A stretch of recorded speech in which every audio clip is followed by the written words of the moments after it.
Kertas kematian tanda pagar 2. Duar. Terdengar pintu rumah Arianti ada yang menggedor. Arianti terbangun karena suara gaduh tersebut. Dilihatnya jam dinding menunjukkan pukul 2 dini hari. Siapa tengah malam begini gedor-gedor pintu? Apa Bang Fahri pulang? Ya, gumam Arianti. Lantas ia turun dari tempat tidur menuju pintu. Arianti mengintip dari balik gorden. Ia memastikan siapa orang yang baru saja menggedor pintunya. Tapi Arianti tak melihat seorang pun di depan rumahnya. Siapa yang iseng malam-malam begini?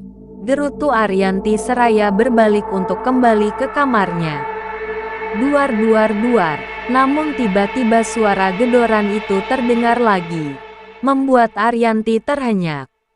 Astagfirullahaladzim, siapa? Seru Arianti, tapi tak ada jawaban.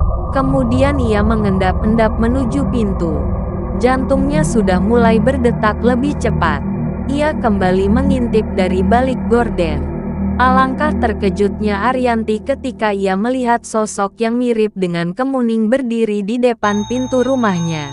Dengan penampilan yang tentu saja membuat bulu kuduk berdiri. Astagfirullahaladzim.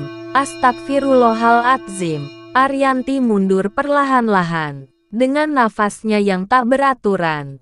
Berkali-kali ia mengucap istighfar. Yanti, buka pintunya. Yanti, sosok itu memanggil Arianti dengan lantang. Namun terdengar parau. Arianti semakin dibuat ketakutan. Tubuhnya gemetar. Nafasnya kian memburu. Kakinya pun tak dapat ia gerakan walau sekedar untuk melangkah. Yang ingin ia lakukan saat ini adalah berteriak sekencang mungkin untuk meminta pertolongan pada orang lain. Namun mulutnya seolah terkunci. Hanya air matanya saja yang mulai berjatuhan. Duar. Pintu rumahnya kembali digedor untuk kesekian kalinya. Yanti, aku ingin masuk. Di luar sangat dingin. Suara parau itu terdengar lagi memanggil Arianti. Arianti hanya bisa membuka mulut tanpa mampu bicara. Tapi dalam hatinya ia mampu merafalkan ayat-ayat Al-Quran yang ia kuasai. Tiba-tiba suasana menjadi hening.